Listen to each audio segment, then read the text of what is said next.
Bonjour, aujourd'hui, lundi, c'est le dernier lundi avec un Metal Armor Dragonheart, c'est la dernière maquette que je vais vous présenter. Je le fais avec beaucoup d'émotion parce que voilà, j'ai eu grand plaisir à vous présenter ces maquettes toutes ces dernières semaines. D'ailleurs, je finirai ma vidéo par la présentation d'un objet que j'ai trouvé et qui plaira certainement à mon ami Toy Kitsch. Coucou Toy Kitsch, car il s'agit d'un objet non licencié, très certainement pirate, mais bel et bien estampillé Dragonheart. On verra ça tout à l'heure. Donc nous allons parler aujourd'hui du Flug Armor. Schwalge, bon, qu'on vienne pas me dire que ça n'a pas des connotations de Teuton, tout ça. Donc il s'agit encore une fois d'un engin de l'Empire Giganos qui est volant et a apparemment un look un peu, comment dirais-je, oiseau de proie. En tout cas, il a des grandes ailes et il est fait pour voler.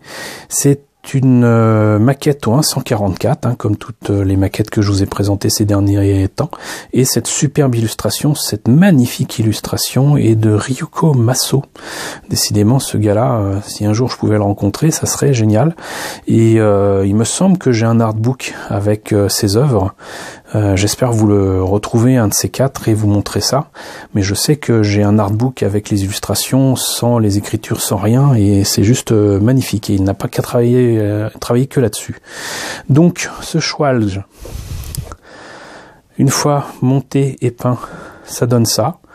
Là, sous cette forme-là et dans ce point de vue-là, il y a quand même nettement moins de gueule que sur l'illustration, mais ça le fait quand même.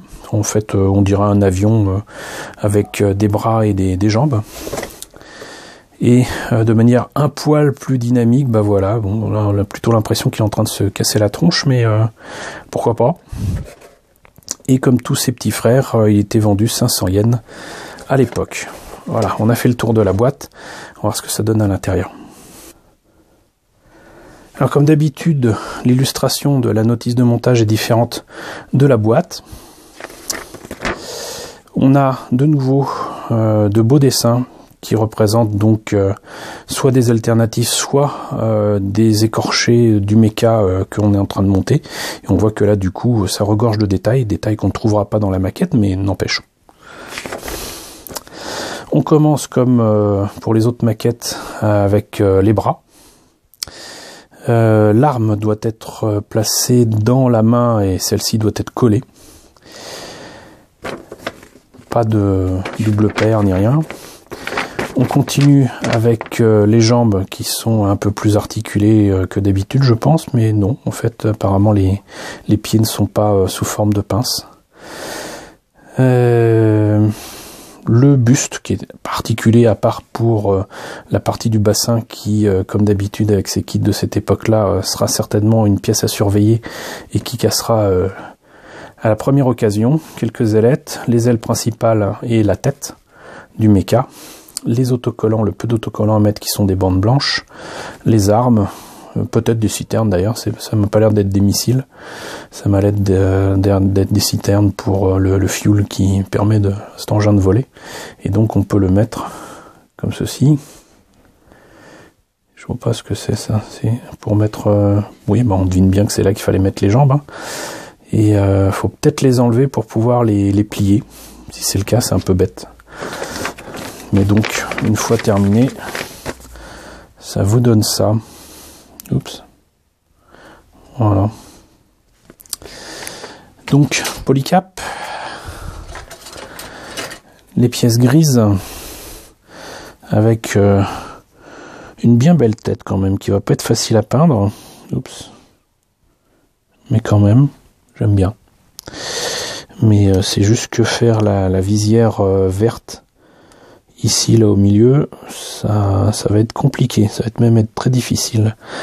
Mais il y a quand même les détails qu'il faut là où il faut. Comme je disais, donc, vous avez les enseignes que je mettrai certainement telles quelles, même si c'est des autocollants, mais pour les bandes blanches, je pense que je peux me servir soit de ça comme guide, comme pochoir, mais sinon, je ferai certainement ça à main levée. Une bien belle envergure d'aile, hein, quand même, quand on se dit que c'est du 144.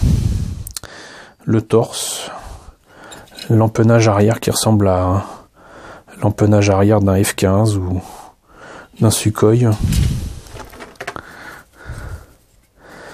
Et donc là, la dernière grappe, le reste du méca, donc essentiellement les jambes et les bras.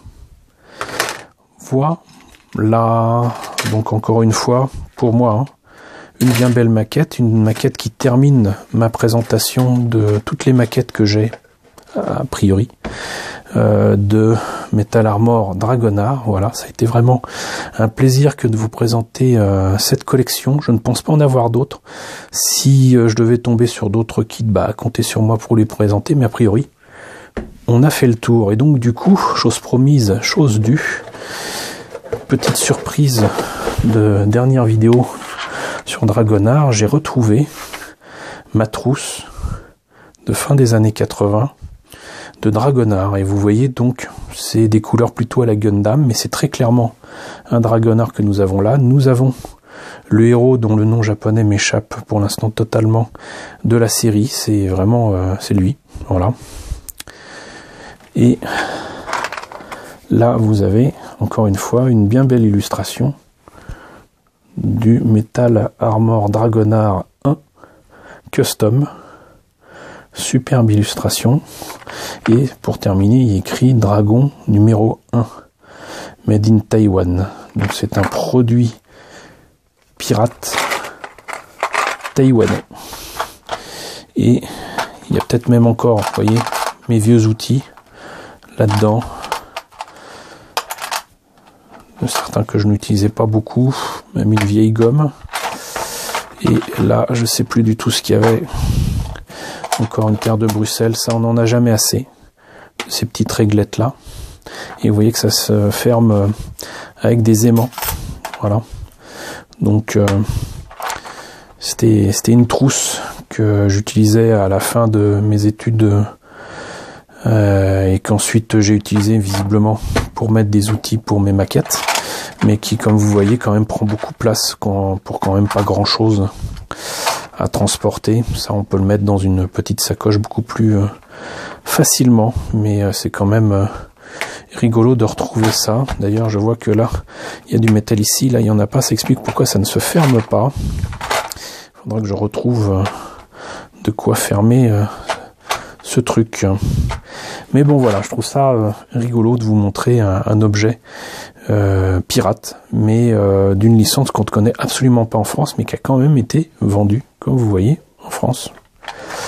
Voilà, écoutez, c'était la dernière vidéo sur les maquettes Dragonheart. Encore une fois, j'ai eu beaucoup de plaisir à vous présenter tous ces kits. N'hésitez pas à me dire ce que vous en pensez dans la section commentaires. N'hésitez pas à liker. Les pouces en ce moment vers le haut, c'est très important. N'hésitez pas à partager. N'hésitez pas à vous abonner si ce n'est pas déjà le cas. Coucou aux nouveaux abonnés qui nous ont rejoints. J'espère que vous avez arrivé à vous y retrouver dans tous les sujets que je développe tous les jours. En tout cas, bienvenue aux nouveaux. Coucou aux grands anciens qui me suivent depuis longtemps. Merci à tous de votre fidélité et de votre soutien. Je vous retrouve du coup très bientôt lundi avec, je pense, une nouvelle collection de kits de robots à vous présenter.